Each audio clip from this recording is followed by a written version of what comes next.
Məhərrəmlik ayı Allahın ən əziz bəndələri, Peyğəmbərimizin əzizlərini matəm ayıdır. Bunu hamı bilir. Bəli.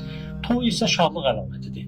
Harada görürsünüz ki, normal bir insan öz əzizlərini matəm günündə şadlıq etsin. Mümkün deyil də, normal insan bunu edir. İmam Rıza əleyhissalam buyurur, atam İmam Kazım elə ki Məhərrəm ayı daxil olurdu, nə təkcə şadlıq etmirdi, hətta heç kəs onu güləriz görmürdü. Çünki həqiqət başa düşür, Məhərrəm ayının həqiqətini başa düşür ki, matəm bir aydır.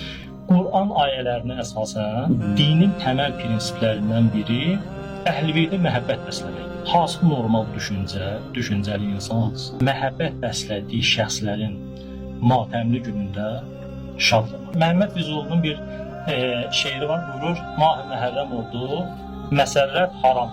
Məsərrət yəni şadlıq. Məhərrəm ayı daxil oldu, şadlıq etmək haram. Bunu kim deyir? Xalqın dahi şairi, şəxsiyyəti Məhəmməd Füzuli.